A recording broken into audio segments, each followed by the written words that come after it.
So, first video here.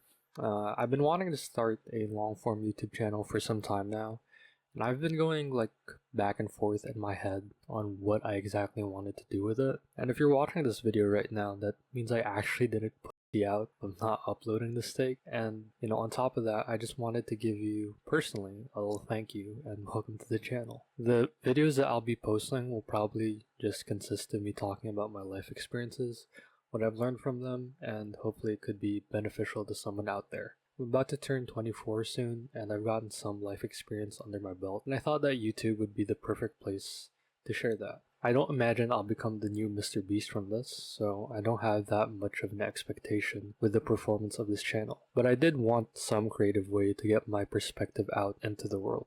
And there are probably some better ways to go about this, but I feel like this calm, barely edited approach puts less pressure on me for each video, and it's probably soothing for you as a viewer to finally have something that's not hyper edited. But anyways, that's enough about me yapping, and it's probably not why you clicked on this video. So let's just dive into our topic for today. So I've been a short form YouTube editor for about 5 or so years now. Throughout the course of these past 5 years, I've been bouncing around every niche possible in the short form YouTube space. But this video is not meant to advertise myself as some sort of YouTube shorts guru or making you join a paid shorts community, but rather I wanted to share the tactics most creators use in their shorts and how it just gamifies psychology. And I feel like my experience as a full-time shorts editor could probably give you guys a different perspective instead of just being the viewer and like mindlessly consuming the content.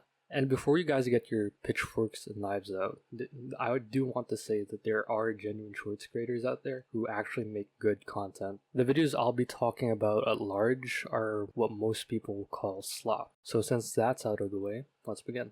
Any short form editor nowadays knows that everyone on these apps has the attention span of a fruit fly. While scrolling, their brain makes a split-second decision on whether a video is worth watching and whether it's going to supply them with the dopamine that they need. So they need to stick around for much longer until that craving is satisfied. So one tactic that a lot of creators use in their hooks is the use of a recognizable sound effect, your Vine booms, your fuzz, your fart noises, your swipes, accompanied by something eye-catching in the first few seconds. Once the video starts off like that, the editor hopes that they've already gotten your attention as a viewer and they can hopefully transition into the hook and premise of the video. Now, for some of you creators out there, this may seem like fairly trivial, but to the untrained eye, this may not seem as apparent. And I notice this especially when I'm scrolling on my own feed, these tactics that creators or brands use to bait the viewer into watching the rest of their short. And on paper, this isn't illegal, and I myself am guilty of doing this, but I still find it kind of odd that it's as simple as hijacking someone's psychology and attention that these videos are sort of edited to. Another tactic I notice a lot more on other people's content is the ability to evoke emotions, especially negative ones.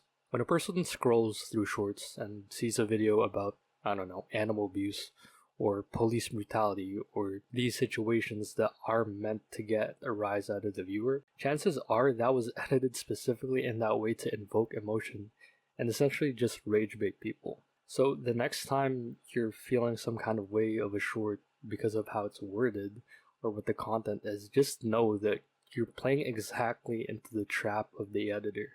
The whole thing with short form content is just that it's all a mind game. And if you as an editor are able to manipulate the attention, emotion, and curiosity of the viewer, chances are you'll end up with a good performing short. I mean, this does occur with long form content, but I feel like if a creator is able to hold your attention for longer than a couple minutes, then I believe that's not resulting in a net negative for the viewer. Like, I think of it similar to like watching a movie or a play. For the most part, the message of the content sticks with you longer, you form deeper connections with the media, you feel your emotions a bit more profoundly, and you get a better satisfaction as a viewer.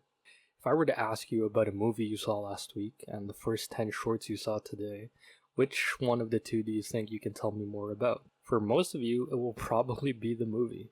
At the end of the day, there is nothing wrong with consuming short-form content. But if it's the only or majority of the content you do consume, then you need to rethink your whole relationship with media or social media at that point. Most of these short-form videos don't really care that your attention span is cooked. Matter of fact, they actually hope it's really bad and play and manipulate their editing because of that. You as a viewer are watching these things at the expense of your own mindfulness and at the monetary benefit of the creator. I mean, the creator is getting bank while you're essentially just cooking yourself.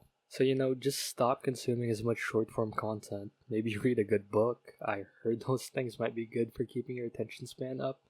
And, go outside. At this point in the video, this might have just turned into me just being wholly against doom scrolling and short form algorithms, but hopefully I've made my points clear. I'm just some guy talking to a microphone over some Minecraft gameplay, so you do what you will with your life. But I do encourage that you make the most of it instead of being on shorts, which, as previously discussed, are engineered to hijack your psychology. And I use the term shorts interchangeably, so this applies to Reels, TikToks, and all that. So just because I didn't mention them in specific throughout this video, don't think that you're out of the woods. So yeah, that's probably going to be it for my TED Talk for today. If you're still here at this point, I just want to give you a big thank you. It really does mean a lot that you've stuck around this far. I might make some more videos about the topic or other things like maybe my career as an editor or just things about the algorithm. I think I've got some interesting perspectives that I want to put out there on my own psychology, like my own problems and anxiety. That might make for a good video, but we'll see. So yeah, just let me know in the comments and I'll talk to y'all in the next video.